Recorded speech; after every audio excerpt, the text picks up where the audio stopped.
Buenos días, buenas tardes o buenas noches a todos los que nos estáis siguiendo en Twitch, en el directo de Twitch, o a los que nos estáis viendo en el vídeo que luego suba a YouTube, o a los que nos estáis escuchando en la versión en podcast que también cuelgo en iVoox. Bienvenidos a un capítulo más de Novum, un programa donde hablamos de la relación entre la ciencia y la ciencia ficción. Y hoy, siempre digo que cada capítulo es especial, pero hoy es especial de verdad, porque creo que va a ser como una especie de meta capítulo, porque vamos a hablar de lo que yo he denominado como la ciencia de la ciencia de la ciencia ficción. Es decir, como Inception. Una especie de Inception. Vamos a hablar de cómo se las ingenia el cine para crear ambientes cinematográficos que nos llevan a mundos imposibles en la ciencia ficción y cómo hace que eso no nos chirríe, cómo hace que nos parezca algo realista cuando en realidad es algo totalmente inventado, precisamente un mundo de Inception, ¿no? Y para hablar de ello, como sabéis en cada episodio, contamos con un invitado, y el invitado de hoy, en este caso invitada, es ni más ni menos que Carolina Jiménez. Hola, Carolina. ¿Cómo estás? Muy bien, ¿y tú? Muy bien también. Ahora se te oye bien, espero. ¿Se me oye bien? Por fin, sí. Vale. Y contamos con ella porque precisamente ella es no solo una experta en cine y aficionada al cine, y espero que al cine de ciencia ficción entre otros géneros. Principalmente. Sino porque trabaja creando ilusiones. Crear más ilusiones que la lotería. Ostras, eso no me lo habían dicho nunca. Carolina trabaja, no sabía muy bien cómo definir lo que es o lo que hace Carolina, así que lo voy a dejar, y luego si quieres complementas tú, Carolina, en Vale. que, como he dicho, aparte de ser cinéfila, trabajas en el mundo del cine, y en particular creando efectos especiales para grandes producciones de Hollywood y no de Hollywood, de la televisión. Yo creo, por lo que has ido poniendo por ahí en las redes, en tu currículum podemos decir nombres como Juego de Tronos, muchas pelis de Marvel, Terminator, la serie de Cosmos, la nueva. Ojo, Ojo, que eso va a ser importante hoy. Ojo. ¿En todos ellos sale tu nombre en los créditos? En casi todas. Y digo en casi todas porque hay veces que no cabemos todos y se queda alguien fuera, y me ha pasado un par de veces. Y en una ocasión me han escrito el nombre mal en los créditos. ¿O no? Que también pasa. Y luego tú diciendo, esa soy yo. Y ostras, qué cabreo. Pero bueno, digo para un post de Twitter bastante curioso. Pero bueno. Pues, hablando de Twitter, Carolina también se dedica a hacer divulgación de cine en redes sociales como Twitter, y también tienes un canal de YouTube donde cuelgas tus vídeos personales, ¿no? Que creas tú misma, pero también cuelgas todas aquellas colaboraciones que haces en la radio y en diferentes podcasts, también están ahí colgados. Os invito. Cositas. Sí. Colaboras con Radio Nacional de España también, ¿no? Tengo una sección de cine en El Gallo que no cesa, de Radio Nacional, y ahí el tiempito que me dan, ahí os cuento cosillas también. Pues sí, no, yo los hilos que crea en Twitter son súper curiosos. O sea, yo soy de esas personas que las curiosidades de las películas le chiflan, porque de alguna manera a mí consigo apreciar más el cine cuando sé los detalles. Entonces... Esa es la intención. Que hay mucha gente que se queja, que dice que sabiendo el truco se pierde la magia. Yo creo que no. Yo creo que no.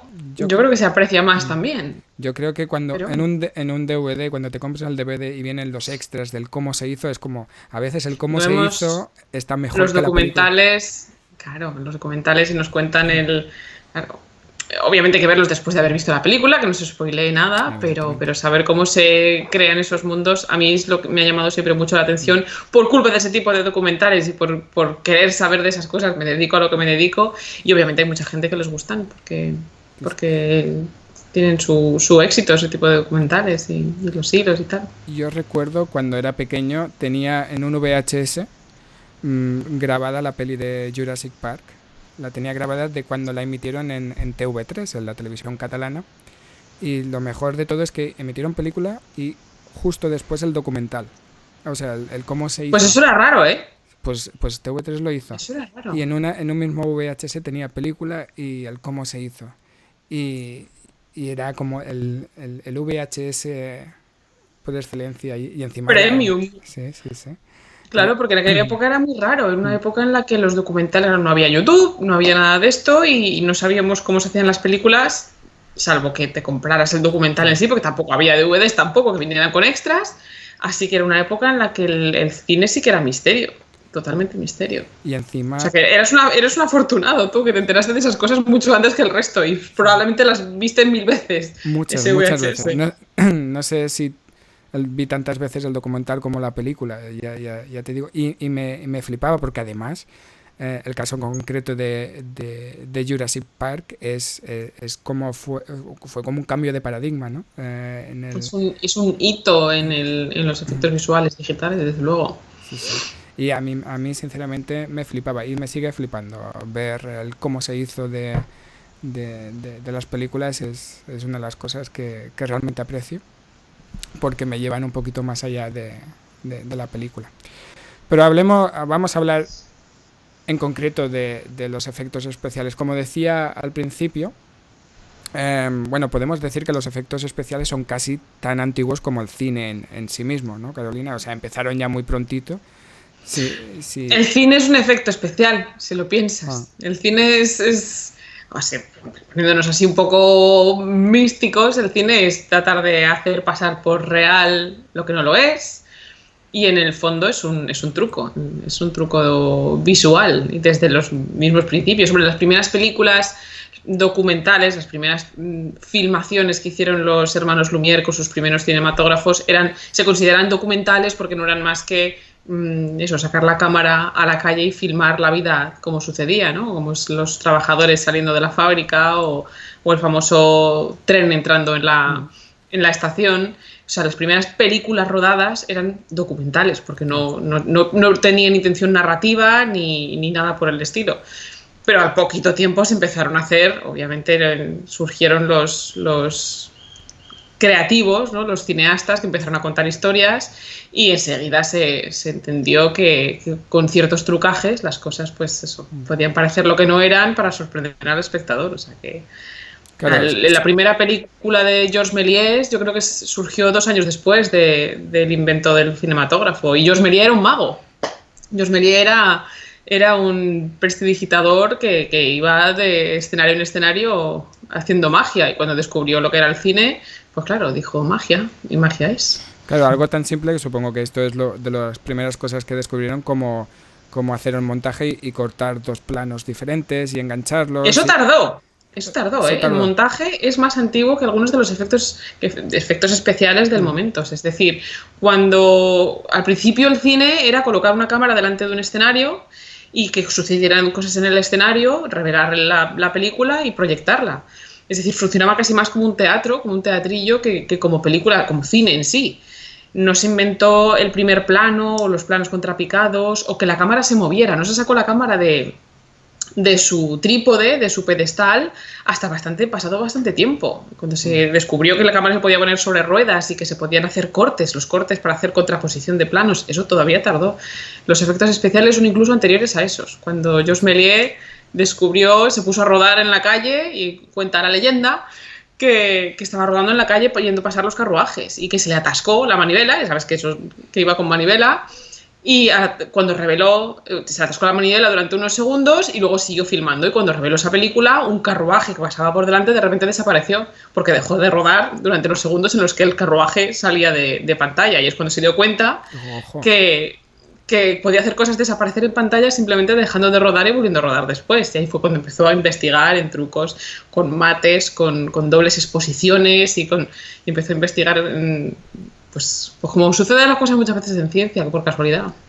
No, y es interesante el proceso de descubrimiento así, ¿no?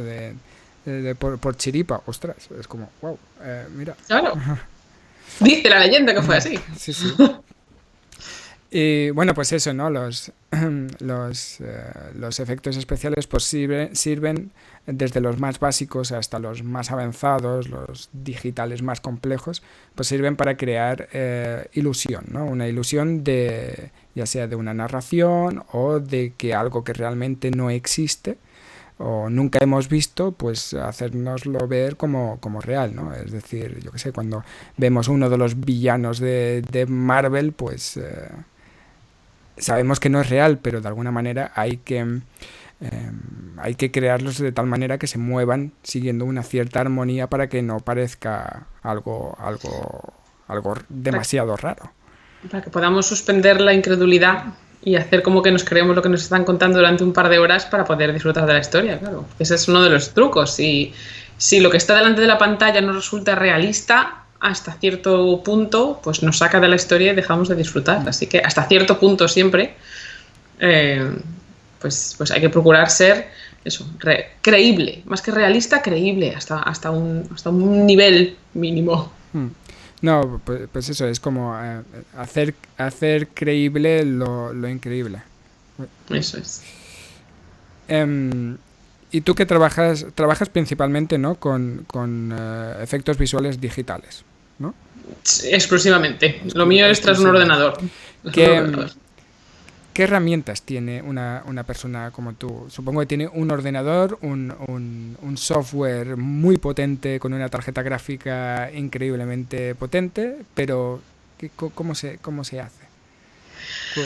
Pues dependiendo del departamento en el que estemos, porque hay muchos departamentos dentro de un estudio de efectos visuales, según el que haga cada uno, pues el programa que se usa puede ser diferente, pero en general sí, es un ordenador normalmente muy potente, 2 pantallas, pues no necesitamos ver las cosas en grande, tengo compañeros que tienen hasta 3, ratón, teclado y eso, como te digo, cada uno su software predilecto, que en mi caso, como yo trabajo más en el entorno 3D, porque hay entorno 3D, hay entorno 2D en el cine, como te digo, el pipeline es un poco complicado, y mi departamento, que es el layout, estamos dentro del entorno 3D, es decir, ponemos las cosas en su sitio en un entorno tridimensional, por lo tanto utilizamos un programa de 3D de animación y suele ser Maya, concretamente Maya. Es el 99,2% de mi trabajo se hace en Maya. ¿Qué es Maya?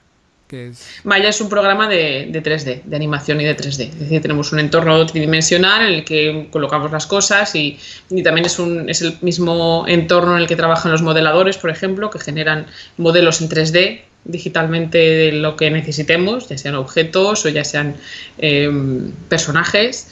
Y los animadores animan también en 3D en esos entornos tridimensionales donde colocamos la cámara, que los de layout somos los que ponemos la cámara y colocamos el encuadre y hacemos un blocking de animación para generar los mimbres del plano.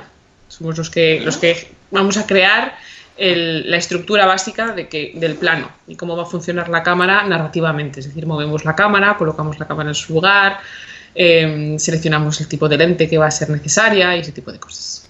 Y a vosotros cuando tenéis que hacer los efectos de una película o de una serie o de lo que sea,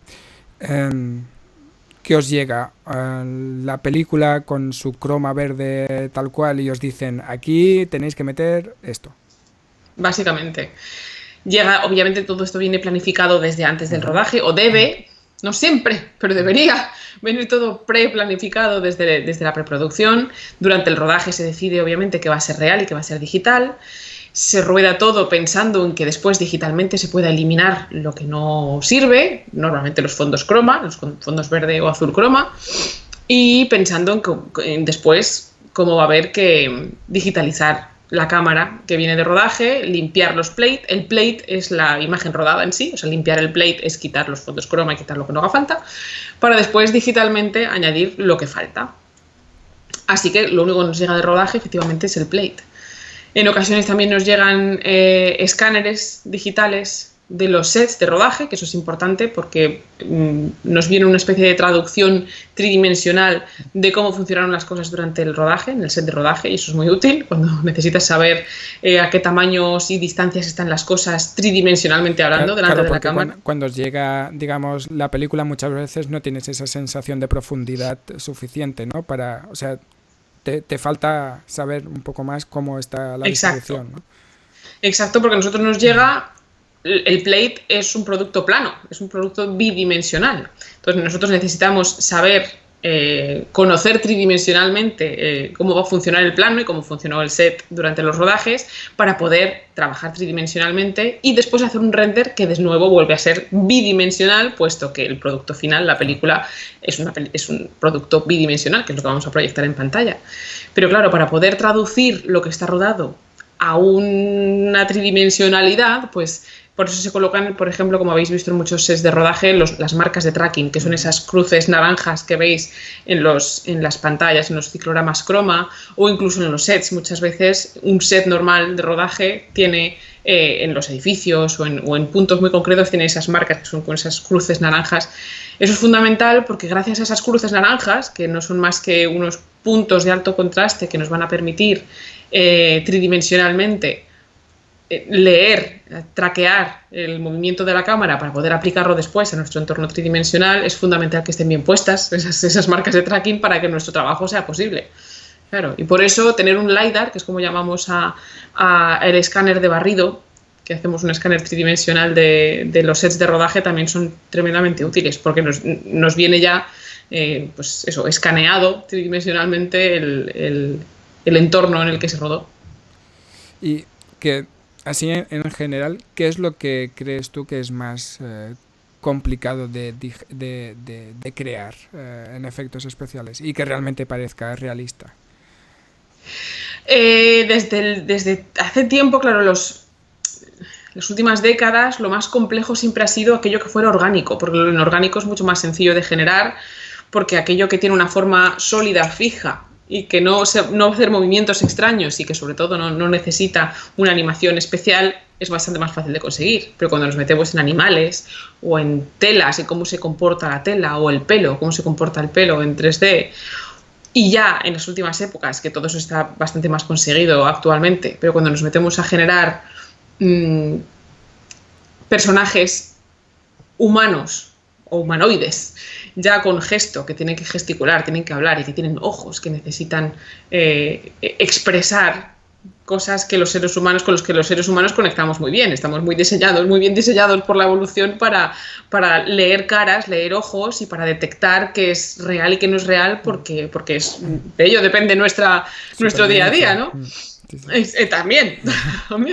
Por lo tanto, lo que más complicado resulta hoy en día es que quede realista un rostro, además un rostro obviamente cerca de la pantalla, o sea, primer plano, de un personaje que esté actuando y que esté expresando. Eso es todavía lo que hay que tener mucho más cuidado, dedicarle mucho más tiempo, porque todo lo demás, ya te digo, pelo, ropa, tela, piel, todas esas cosas que son mucho más orgánicas y que costaron mucho en un principio, eso lo tenemos bastante más desarrollado, pero ahora queda engañar al espectador y que no sepa si un personaje humano con el que conectamos es real o es digital. Todavía ahí... Sería una especie de test de Turing cinematográfico.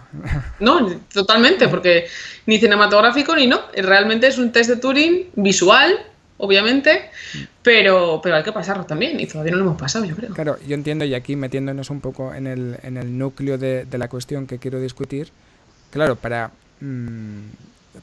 recrear, por ejemplo, una cara humana, pues primero tienes que recrear los movimientos musculares faciales al detalle, ¿no? Es decir, cuando una persona normal y corriente, tú, por ejemplo, te ríes, hay cientos de músculos que se contraen y se relajan durante un momento, y todo eso al final tiene su traducción visual. Y además, no solamente cientos de músculos que se contraen y relajan cuando me río, es que no te ríes igual dos veces. Claro. Es que la manera en la que te ríes, la manera en la que tu cara se mueve y se articula cuando estás riéndote puede expresar 1000 cosas diferentes. Ahí entramos no solamente en que una sonrisa debe ser realista, es que el personaje tiene que actuar y transmitir algo concreto. Y eso es lo más complicado. Y no solo porque tienes que animar el personaje haciendo esas cosas, es que primero hay que modelar. Ahora los modelos de los personajes no son simplemente una malla tridimensional del exterior, es que generamos, los modeladores obviamente, no yo, generan sistemas de esqueletos, sistemas de músculos, de tendones, de piel con diferentes tensiones, diferentes densidades, porque lo que hacen es generar el movimiento del músculo que provoca el movimiento de la piel, que provocado por el movimiento del hueso, es decir, tenemos que ir a sistemas tan complejos como la vida misma para poder recrear la vida misma, claro. Claro, o sea, por lo que me estás diciendo entonces, y esto es uno de el siguiente punto que quiero tratar, o sea, intentáis recrear las leyes de la física, aplicar supongo que esto lo hacen los modelistas, ¿has dicho? Modeladores. Modeladores. Los modeladores son los que se encargan de alguna manera, pues, implementar las leyes de la física, o al menos de una manera aproximada. Casi de la biología, en esos casos. Claro. Luego pasaremos a las leyes de la física, porque como también tenemos que romper, explotar y hacer muchas cosas que funcionan también más con física que con biología, pero no es raro, de hecho es muy común, cuando pasas al departamento de modelado, en el trabajo, en el estudio, los modeladores tienen libros de anatomía sobre la mesa, anatomía facial y anatomía animal. Primero porque hay que recrear las cosas, las personas, tal y como son y como estamos hechas, y los animales cuando son reales. Pero cuando son monstruos, cuando son bichos alienígenas o cuando son, seres que no existen, hay que inventarlos de cero, y no te creas que inventan simplemente el aspecto exterior, es que inventan el sistema de músculos, el sistema de piel, de huesos, de articulaciones, y si es un dragón, pues de qué están hechas las escamas para ver cómo se generan, y todo eso lo sacan de libros de anatomía animal, que no es difícil verles estudiar anatomía, porque tienen que estudiar cómo se mueven las cosas para poder imitar cómo las cosas se mueven. Hablando de imitar, que ha aparecido aquí una pregunta de un tal Eders84 que pregunta si hacéis usos de inteligencias artificiales para encontrar modelos, supongo.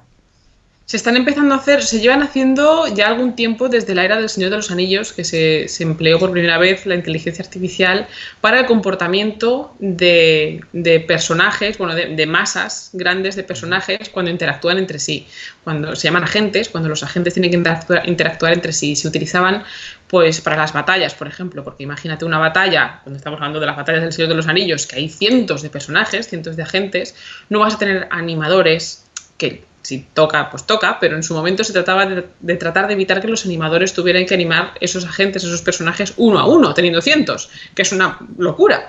Entonces lo que se inventó, sobre todo cuando iban a estar lejos de la cámara, no hacía falta que fueran excesivamente realistas en sus movimientos, se implementó un sistema de inteligencia artificial que hacía que cuando se les decía a los agentes, se les ponía 2 o 3, tampoco muy complicado, en algunos parámetros de personalidad, y se decía quién eran los que estaban combatiendo con el ejército opuesto. Y cuando se tocaban entre sí, tenían que decidir si pelear o si huir, o si uno de ellos tenía que morir, se caía al suelo. Es decir, se hacía de manera más automática mediante inteligencia artificial, porque, te digo, tenían hasta personalidades. De vez en cuando alguno huía de la batalla y todo. Es decir, aprendían. Es curioso ver esos documentales de cómo esos primeros agentes, no se podía predecir qué iban a hacer. Se les daba una serie de parámetros y se les ponía a luchar a ver qué hacían. Sí. Y funcionaba bastante bien, claro. Funcionaba bastante bien. Súper interesante esto. El programa se llamaba Massive. Y se utilizaba eso para grandes masas de personajes, de agentes, de mucha gente que necesitabas que estuvieran moviéndose y que interactuaran de manera más o menos lógica al fondo cuando necesitas tener pues eso, grandes cantidades de personas. Entonces una batalla viene muy bien porque peleaban, ganaban, morían y hasta huían. Ostras. Y hoy en día pues todavía se sigue utilizando, claro, la inteligencia artificial se puede programar todavía desde entonces en muchas de estas cosas, y se están estudiando cómo poder utilizarla también para implementarla en otro tipo de aplicaciones. Lo que pasa es que en el cine tampoco puedes darle mucha libertad a una inteligencia artificial para hacer grandes cosas, porque necesitamos tenemos un guión que seguir. Claro. Entonces, pues, pero sí. Sí, esas cosas como si se pueden emplear y se pueden sacar partido, las tiramos con ellas para adelante. Tiene pinta de que esto irá más con los años, ¿no? A medida que se Sí, esto desarrollan. no para. Hostia, qué guay. Eso está en constante evolución, tanto los software, todas las herramientas que tenemos, estamos siempre tratando de superarnos a nosotros mismos, de superar a la competencia, claro, porque muchos estudios de efectos visuales, todos queremos tener el último efecto, la última herramienta y hacer algo que no haya hecho nunca nadie antes, con lo cual estamos siempre peleando, somos nosotros mismos los que ponemos las herramientas al límite y los que tratamos de inventar cosas nuevas con cada proyecto, así que esto ya no para, es parte de la tecnología también, claro. Cuando mueve mi dinero, que ya sabes tú que el cine mueve dinero, el que lo consiga antes y el que tenga el efecto especial más chulo es el que se lleva el taquillazo, así que eso siempre ayuda. Porque esto es una nota aparte. Cuando os llega un proyecto, supongo que viene, yo que sé, una productora y dice, tenemos esto, pero os lo presenta a diferentes empresas a la vez, ¿o cómo funciona? Lo normal es que haya varios estudios trabajando en una misma película. Es muy raro que sucede, pero es muy raro que un solo estudio se encargue de una película completa, porque es muchísimo trabajo. Sucedió, por ejemplo, en El Hobbit, cuando yo estuve en Nueva Zelanda, sí que tuvimos que hacer en Weta, que es el estudio de Peter Jackson en Nueva Zelanda, sí que lo hicimos todos nosotros, es decir, fueron 3 películas en las que nos encargamos todos nosotros, pero es muy raro. Lo normal es que si ves los títulos de crédito del final de una película de aventuras, de Marvel, de fantasía, de DC, de este tipo de películas que tienen gran carga de efectos visuales, los artistas estamos separados por estudios. Los artistas de ILM, los artistas de MPC, los artistas de Scanline, que somos nosotros. Entonces, lo que se hace es que cada estudio puja, digamos de alguna manera, que hace una propuesta de lo que puede hacer, dependiendo de cuáles son las exigencias de cada proyecto, y obviamente ofrece pues calidades, tiempos de entrega, y por eso tener buena reputación y de haber hecho buenos trabajos anteriormente, pues nos garantiza que nos vayan a asignar, porque la productora al final asigna por secuencias, diferentes secuencias de diferentes estudios, también dependiendo de cuál es la especialidad de cada estudio, porque llega un momento que hay estudios que se les da mejor una cosa y estudios que se les da mejor otra, con lo cual no es raro. ¿Vosotros cuál es vuestra especialidad? Los fluidos. La simulación de fluidos y de líquidos es nuestra especialidad, porque precisamente... Dime. No, que vamos a eso ahora. Acaba. No, porque el estudio en el que yo trabajo ahora, que se llama Scanline, se levantó precisamente porque el dueño, el fundador del estudio, inventó un simulador de fluidos que funcionaba especialmente bien respecto a lo que había en el mercado en ese momento, y a partir de ahí levantó una empresa de simulación de fluidos que se acabó convirtiendo en un estudio de efectos visuales. Entonces ahora hacemos de todo, como todos los grandes estudios, pero seguimos teniendo ese simulador de fluidos que no tiene nadie más. Por lo tanto, normalmente se nos da mejor las grandes masas de agua que se mueven. Siempre que veáis que hay un tsunami o que hay una escena subacuática, solemos ser nosotros. Por eso nos ha tocado trabajar en Megalodón, en Aquaman, en San Andreas, es decir, cuando hay grandes masas de agua, solemos ser nosotros porque se nos da bien. Y aquí vamos a entrar en el tema de la física. Cuando digo fluidos no me refiero solo a líquidos, porque hay muchos elementos que reaccionan y que actúan como un fluido sin ser líquidos. Y eso significa que cuando nosotros simulamos el departamento de simulación de fluidos, que no es el mío, pero bueno, cuando simulamos este movimiento, ¿no?, de grandes masas de fluidos, las partículas pueden ser de líquido o pueden ser de cualquier otra cosa. Es decir, hay muchas cosas que se comportan como un fluido sin serlo. Y uno de los ejemplos que me gusta poner es la última película de Ant-Man y la avispa. Nos tocó trabajar en la pelea, no sé si la has visto. No la he visto. Pues tienes que verla. Tengo que verla. En la Tengo pelea... que ver muchas películas. Pues esta por la de las primeras. En la pelea en el restaurante, hay una pelea en el restaurante en el que la avispa se hace pequeñita y se sube a una lámpara, una araña de estas de cristal gigantesca. Y los malos, que se dan cuenta, se ponen a disparar a la lámpara de cristal, que se cae en el suelo y se rompe en millones de pequeños cristales que se esparcen por el suelo y ahí se lía parda. Pues esos cristales, nos tocó a nosotros esa secuencia porque se comportan como un fluido, es decir, la simulación de todos esos pequeños cristales la realizamos de esa manera, o sea, es un fluido también. Y también en esa misma secuencia hay un salero están peleándose en la cocina, no sé si tú lo sabes, pero si no lo sabes te lo cuento yo. Ant-Man y la avispa, especialmente la avispa, puede hacer las cosas grandes o pequeñas, no solamente se puede hacer pequeña ella. Entonces hay un salero que se lanza al salero y ella lo hace grande en el aire. Entonces en el momento en que el salero se hace gigante mientras está rodando por el aire y le pega al malo, pues la sal que lleva dentro del salero también se comporta como un fluido. Cada grano de sal que hubo que hacer gigante también, según se estaba agrandando, esa simulación de la sal girando dentro de un salero que se está agrandando funcionó como un fluido también. Claro. Cabe decir, ahora entraremos en diferentes aspectos de la física, pero la física de fluidos es una de las partes más complejas de la física clásica, en particular porque es bastante desconocida.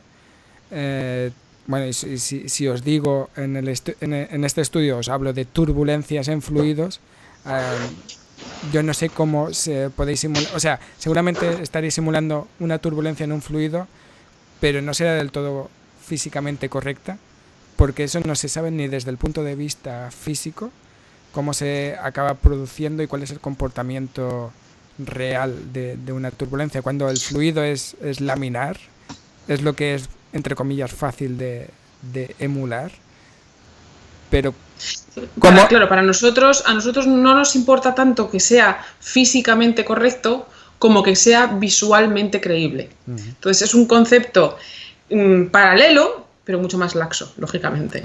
Entonces, pero en cambio sí que es cierto que tenemos físicos trabajando en los simuladores que generamos, porque esos dos conceptos están obviamente interconectados. Cuanto más realista, cuanto más físicamente correcta sea la simulación, más visualmente creíble va a ser, lógicamente. Pero tenemos un margen, obviamente, que los físicos nos podéis permitir, que nosotros sí, de error, que mientras quede... Claro, porque ¿tú cuántos saleros gigantes has visto rodando por el aire? ¿Tú cómo sabes si esto...? Pues ninguno, pero me puedo imaginar que la sal en el interior del salero pues puede moverse como una tormenta de arena, por ejemplo, yo qué sé. Probablemente. Bueno, los granos de sal gigantes son claro. Estamos hablando de granos de sal que también se hicieron gigantes, claro, y un grano de sal yo creo que es, corrígeme si me equivoco, tú eres el físico, es más grande que un grano de arena, o puede serlo, o por ahí le anda, pero si lo agrandamos, claro, ya quedan como piedras. Como piedrecillas, así que... Pero bueno, como un grano, como un salero gigante no es algo con lo que estemos muy acostumbrados, es fácil engañar al ojo y sobre todo porque estamos en mitad de una batalla y se está moviendo todo y queremos que ganen los buenos. Exactamente, y hay motion blur, es decir, que hay cierto desenfoque de movimiento cuando las cosas están en acción, así que tenemos más margen que vosotros. Claro, o sea, las aproximaciones pueden funcionar bien. Exacto. No, es que lo que hacemos es una aproximación, lógicamente. Claro. Bueno, los físicos también hacemos aproximaciones, si no, no sabemos resolver nada. Si no, no se podría. Hablando de más cosas así relacionadas con la física, si no me equivoco, una de las primeras uno de las primeras cosas, de los primeros efectos que fueron importantes a la hora de aplicar efectos visuales digitales es la luz, ¿no? Es como recrear focos de luz realistas que creen sombras realistas y eso, porque al final eso es lo que le va a dar a los objetos una textura realista también, ¿no? La luz lo es todo en cuanto a realismo visual. Si la luz falla, ya puedes tener una gran animación, ya puedes tener las texturas fantásticas, que están muy relacionadas con la luz, lógicamente. Puedes tener que si la luz falla, que si no está bien iluminado, eso va a cantar por todas partes. Sí. Así que la luz es muy, muy importante y los simuladores, claro que tampoco es mi departamento, que tenemos departamento de iluminación, que se dedican a eso, pero sin duda es uno de los departamentos más fundamentales y además es que lo hacen por capas, hacen diferentes...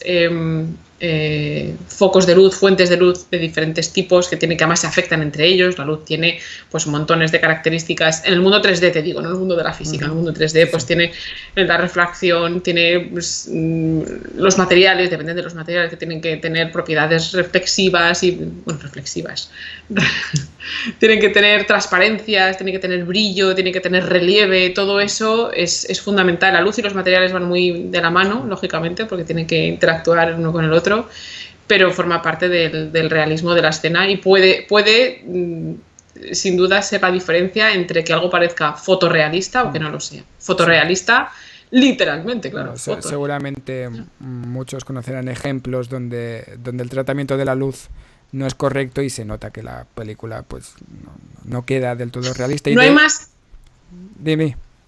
No digo que no hay más que comparar Toy Story 1 con Toy Story 4. Porque de hecho, por ejemplo, Toy Story 1 fue como la primera película donde se empezó a hacer algo al respecto. Es la primera película hecha por ordenador en la historia del cine. Hasta ese momento se habían hecho cosas, pero nunca se había hecho una película entera hecha por ordenador. Y fue alucinante para la época, sin duda, lo que consiguieron es increíble, pero ahora, a vistas de ojos de hoy en día, podemos ver las carencias en temas de más que de animación, que la animación yo creo que es fabulosa, es en tema de luces, de texturas, que se ven las cosas muy planas, los colores son muy sólidos y la luz es muy plana, es una manera de... Pero claro, es que fue la primera vez. Claro, entonces si comparamos Toy Story 1, no hace falta ni con la 4, con la 3 o incluso con la 2, podemos ver la evolución de cómo la iluminación en el 3D y las texturas en el 3D son importantes para el realismo. Y otra cosa otro efecto físico que es muy importante para cualquier película, en especial para las de ciencia ficción y de superhéroes, creo yo que es la gravedad. Simular bien la gravedad. Y yo es donde más cantan muchas cosas. Claro, y yo creo que esto es muy difícil para pelis de superhéroes que en general o saltan mucho o vuelan. Entonces... Y canta, ¿verdad? Canta cuando aterrizan y por cuando... Ejemplo, hay mucha diferencia entre ver un salto de Spider-Man y una caída grácil y elegante a una que se nota que no sigue... que las cosas tienen como... falta peso, sí, ¿verdad? Da la sensación de que las está cosas hueco, no pesan. Está hueco por dentro. Sí. ¿No? Eso es en cuestiones de animación, claro que eso es el departamento de animación, que tampoco es mi departamento. Bueno, nosotros animamos en layout, animamos bastantes cosas, pero bueno, el detalle de la animación, que lo hacen en animación, es de las cosas que más cuestan. Cuando las cosas tienen que tener peso y cuando algo choca contra algo, cuando algo explota y tiene que pegar contra el suelo y rebotar, ese tipo de cosas, como cuando son simulaciones, porque no es lo mismo hacer una animación que hacer una simulación. Hay muchas simulaciones de cosas que explotan y que se rompen y que son sistemas de partículas, como te digo, aunque las partículas sean ladrillos, claro, pero cuando rompes un castillo para Juego de Tronos, por ejemplo, tienes al dragón echando fuego y destruyendo el castillo en 1000 pedazos, obviamente no se animan esos pedazos uno a uno, sino que se hace una simulación en la que cada trozo, tenga el tamaño que tenga, que tiene muchísimos tamaños, es una partícula, se trata como una partícula en el simulador que interactúa con todas las demás y con el suelo cuando cae. Pero cuando hay que animar a mano un personaje que salta, que cae, que choca, entonces eso es tiene más intríngulis, porque claro, hay que hacerlo a mano y el animador tiene que estar también pues muy, muy familiarizado con cómo las cosas se mueven una vez más para imitarlas. Claro. Son de esas cosas que si el espectador no nota nada, absolutamente nada, es que va bien. Ese es nuestro sino, esa es nuestra maldición. Pasar desapercibido. Nuestro trabajo está bien hecho cuando no se nota. Claro. Claro. No, y a veces te sorprendes cuando miras el cómo se hizo y tal, algunas escenas, algunas películas que dices, que te explican, esto es digital, está reconstruido digitalmente, y lo miras y dices, wow, pues nunca lo hubiese pensado. Otras cosas. En parte por eso comparto yo muchos making of y muchos maneras de explicarle al público en redes sociales y tal cómo están hechas las cosas, el antes y el después, o el proceso de los efectos visuales, porque muchas veces si no lo explicamos así, el espectador no se da cuenta. Y cuando el espectador se da cuenta de cómo está hecho y del trabajo que lleva y que realmente es complejo y que requiere tecnología y que requiere dotes artísticas, entonces es cuando se valora. No se puede valorar lo que no se comprende, ¿no? Entonces, parte de mi motivación para compartir todas estas cosas es eso, que la gente también pueda valorar el trabajo de mis compañeros en lo que vale un montón. Joder. Sobre todo cuando no se ve, cuando no se distingue. No vais a cobrar tanto como los actores, pero... Nunca. Nunca. Pero a veces les arregláis el trabajo. Aquí tenía apuntado un punto así muy brevemente que yo recuerdo, ya has hablado de simular simular pelos, ¿no? Pelos con efectos melenas, visuales, sí. Melenas y demás, ¿no? Yo creo un caso paradigmático fue el de la película de Monstruos S.A., ¿no? Donde Sully, que eso es un poco que dices, a lo mejor no hacía falta hacer el muñeco con tanto pelo. O sea, es como que ahí dijeron, mira, lo hacemos porque podemos, ¿sabes? Exacto. Lo hacemos porque podemos y queremos enseñar que podemos. Y eso. Porque mola. En el tema del cine, en temas de cine, muchas veces el porqué suele ser el porque mola. No. Y eso hace avanzar, obviamente, la tecnología en sí, y porque dejar al espectador con la boca abierta es uno de nuestros objetivos, claro. Y Sully, el pelo de Sully en Monstruos S.A. fue algo como diciendo ¡guau! ¿Cómo lo hace? ¡Chulada! Claro, ¿qué dices? ¿Necesario? No es necesario. Pero es que el cine no es necesario, si lo pensamos así, claro. Hay muchas cosas en cine que no son necesarias y pues como los planos secuencia. ¿Qué necesidad hay de complicarse tanto la vida, de no cortar el plano, de meter la cámara por sitios raros? Cuando ves uno bueno te queda un regusto especial. El cerebro hace cosquillicas y eso es lo que el cineasta quiere provocar. Porque si no, pues no iríamos al cine. El último plano secuencia que vi, así que me dejó... O sea, que paré la película, la volví para atrás para verlo otra vez y decir, ¿dónde está el truco? ¿Dónde más? Es la de Children of Men, que tiene una escena donde la cámara... O sea, hay un coche en movimiento y la cámara entra y sale del coche. Entra por la ventanilla y vuelve a entrar por la... Sí. Y es como, ¿pero cómo lo habéis hecho? Y luego miré el making of y era súper interesante cómo habían modificado el coche para poder meter la cámara, sacarla y luego los actores... ¿Era necesario? No. Pero los trucos de magia, los magos tampoco son necesarios, pero nos hacen esas coquillicas. Sí, a mí me dejó flipando la película, me gustó mucho.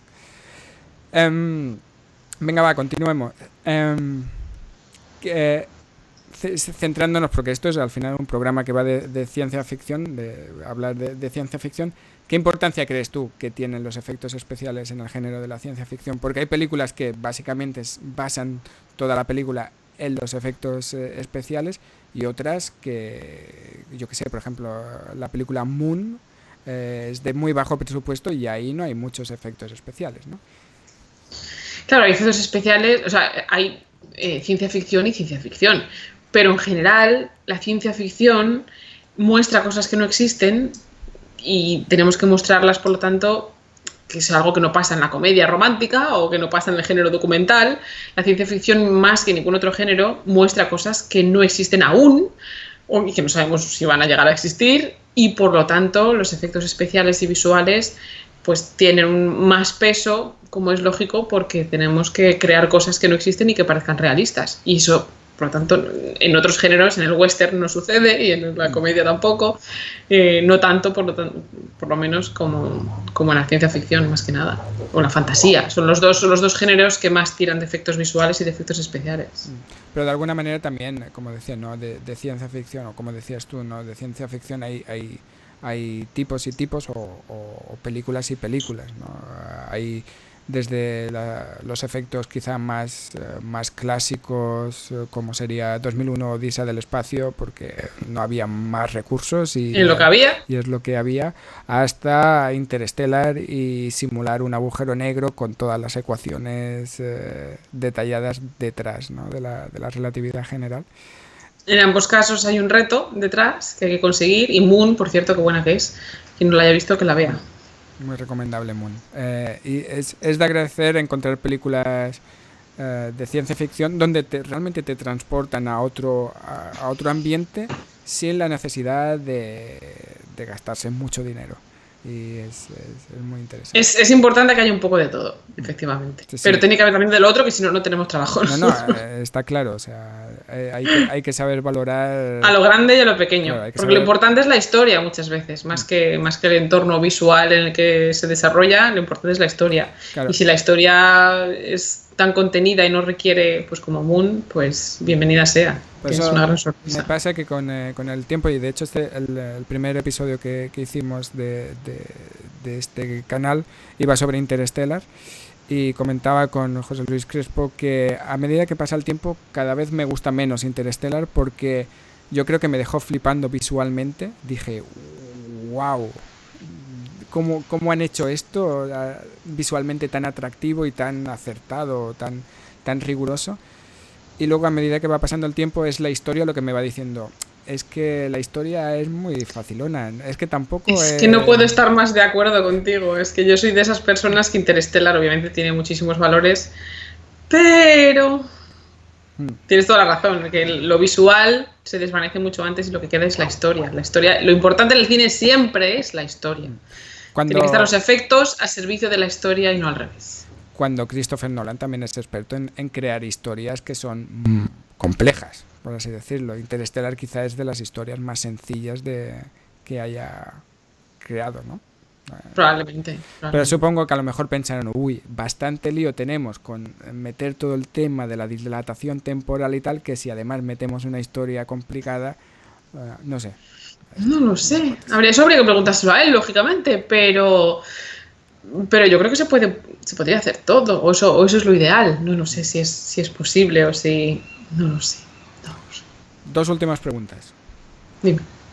¿Por qué a veces los efectos visuales son tan malos? Normalmente, la respuesta rápida es normalmente porque no nos ha dado tiempo. Bueno, porque no ha habido suficientes recursos, sería la respuesta general. Pero cuando se ven recursos y hay estudios de efectos visuales establecidos, trabajando en ellos, y no queda la cosa como debiera o no perfecta, suele ser porque no ha habido suficiente tiempo. Normalmente, el equipo de efectos visuales, los estudios pues, habituales que trabajan en las películas, cuando nos dais el tiempo suficiente podemos hacerlo pues, aceptable, no voy a decir perfecto, pero perfectamente aceptable. Pero claro, las producciones de cine son un bicho orgánico que tiene que pelear con presupuestos, con fechas de entregas, con cambios de guión, con directores que dejan el proyecto a la mitad, con productoras que deciden cambiar el final. Es decir, todo este tipo de cosas, con presupuestos que se acaban, con problemas técnicos de todo tipo. Entonces, ese tipo de cosas suelen hacer que muchas veces tengamos que trabajar en, pues eso. Hay que tener en cuenta que el equipo de efectos visuales, bueno, el equipo en general, cualquier equipo en general, ¿no? Pero el equipo de efectos visuales lo hace lo mejor que puede con lo que tiene. Y hay veces que lo mejor que se ha podido hacer es lo que hemos podido hacer. Y si te dan una semana para borrarle el bigote a Superman, pues... Digo, a ver cuánto tarda el bigote de Superman. No lo quería meter y al final no podía evitarla. Pues efectivamente, cuando las cosas se van con prisas y no se hacen como se deben, pues sucede lo que sucede. Me gusta a mí poner un ejemplo que además como va conmigo directamente, pues tampoco estoy echándole nada a nadie, pero en El Hobbit, por ejemplo, que es un mismo proyecto, con un mismo equipo, con un presupuesto, obviamente el mismo presupuesto, hay escenas, la escena de los acertijos de Gollum con Bilbo en la caverna, ese Gollum digital, es espectacular, yo no me canso de verlo, cómo está movido, cómo está animado, pero claro, es que llevó varios años, llevó más de 3 años generar ese Gollum para esa secuencia. Y luego ves en esa misma trilogía la secuencia de Legolas haciendo surf río abajo en los barriles, que parece, obviamente, que medio videojuego, ¿no? Que la calidad obviamente es muy dispar, y es que claro, para el Gollum de la caverna hubo más de 3 años y para el Legolas bajando por los barriles hubo apenas 3 meses. Entonces, para que veas como un mismo equipo con un mismo presupuesto, pues es cuestión de tiempo, en muchas ocasiones es cuestión de tiempo. Ya, última pregunta. ¿De qué peli te flipan más los efectos especiales, ya sean digitales o clásicos? ¿Qué peli dirías tú, esta peli, a mí los efectos de esta peli me flipan? Pues para poder equilibrar ambas cosas, efectos especiales, efectos visuales, una de mis favoritas es Mad Max Fury Road. Porque es la última de Mad Max, que es que me parece alucinante. Hice de hecho un hilo en Twitter sobre el tema, porque los efectos especiales, los prácticos, las explosiones, los coches están generados de verdad, el fuego es real, la mayoría de los accidentes es real, y luego está todo, obviamente lleva efectos visuales encima, porque la tormenta es toda digital, hay muchísimas cosas digitales, ¿no? Pero están tan a la par y tan unidos, efectos visuales, efectos digitales, está todo hecho tan bonito y la película es tan buena, que es una de mis películas favoritas, que sin duda me habría encantado trabajar en esa película. Yo creo que es uno de la última década, es una de las películas que mejor une ambas cosas y que no te deja apoyar la espalda en el respaldo de la silla. Es Esa una maravilla. peli yo creo que no la tendrían que sacar nunca del cine, porque es una peli Vamos a recaudar firmas para eso. Bueno, el cine ahora está, o sea, los cines ahora Bueno. no están muy por la labor. No es el momento, pero cuando sea el momento. Que haya un cine en cada ciudad donde la está poniendo constantemente, porque hay que verla en pantalla grande, es verdad. Sí.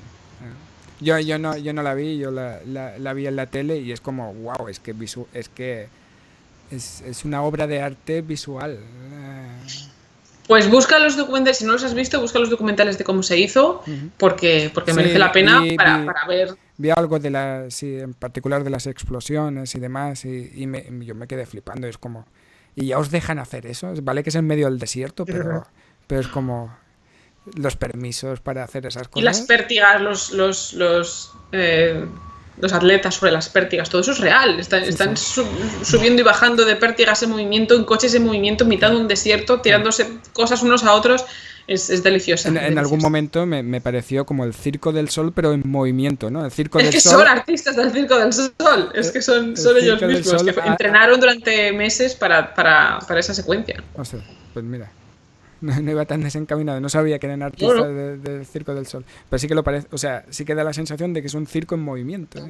Totalmente. Ostras. Bueno, pues vamos a ir acabando y como siempre vamos a dejar alguna referencia bibliográfica o cinematográfica por parte del invitado, que creo que algo se ha preparado. ¿Qué recomiendas? Pues es difícil coger una sola cosa, pero como la tengo por aquí, y esto yo creo que te va a gustar a ti también. Vale, voy a recomendar una película basada en un libro que después se hizo película. Bueno, en este caso fue medio simultáneo, pero la película de Contact, que dentro que no es una película de grandes hitos dentro de los efectos visuales, salvo por 2 o 3 secuencias importantes, porque Robert Zemeckis, que fue quien dirigió la película... Esa es como el pelo de Sully. ¿Necesario? Para nada. No. Para nada. ¿Por qué lo hago? Porque me da la gana. ¡Porque mola! Porque mola. Porque mola. Así que quien no haya visto la película, que la vea. Quien no haya leído el libro, que lo lea. Porque no solamente yo creo que está tratada con mucho respeto al material que Carl Sagan, que el libro es de Carl Sagan, obviamente, y la historia es fabulosa, sino que además, científicamente hablando, yo creo que representa a la ciencia como a mí me gusta que se represente la ciencia en el cine, que es como algo positivo, algo realista, algo, pues eso, además la protagonista es una astrónoma y pues las cosas tienen sentido interno y yo como amante también de la ciencia, ¿no? Pues llego a creerme que las cosas podrían llegar a ser así, ¿no? Y explora mucho pues la naturaleza humana, nuestras mejores cualidades y las peores también, y pues es una de mis favoritas, y como tiene película, y además es película hecha por un director que también muy pionero en los efectos visuales, pues ala. Contact, de Carl Sagan o Robert Zemeckis. Exactamente. Creo que hablaremos algún día en este canal de Contact. Pues muy bien. No me lo pierdo. Muchísimas gracias, Carolina. Creo que ha sido una masterclass de efectos visuales en el cine. Yo me lo he pasado muy bien. Muchas gracias. Ha sido un placer. Invítame más, hacemos una segunda parte cuando quieras. Vale. Yo encantadísimo. Si el invitado me dice quiero volver, es que ha ido bien la cosa. Así que para la segunda temporada te reservo un slot. Y hablamos, en vez de efectos visuales, de alguna película o de algún libro que te guste, ¿vale? Estamos en contacto entonces. Perfecto. Muy bien, pues muchas gracias a todos los que nos habéis seguido en directo. Gracias por estar ahí una vez más. Recordad que mañana colgaré el vídeo en el canal de YouTube por si lo queréis ver o por si habéis llegado tarde o por lo que sea, y si os gustaría reescuchar la conversación, pues también lo colgaré en iVoox. Así que muchas gracias a todos, muchas gracias, Carolina, y nos vemos en el próximo episodio, que será la semana que viene, y hablaremos de la peli de The Martian con JJ de Ciencias de la Ciencia. Así que os espero la semana que viene, seguramente será el jueves a las 10 de la noche de la semana que viene. Y os espero a todos ahí, a ti, Carolina, también. No me lo pierdo, no me lo pierdo. Muy bien, muchas gracias. Otra vez, Carolina, nos vemos. Adiós. Chao. Chao, chao.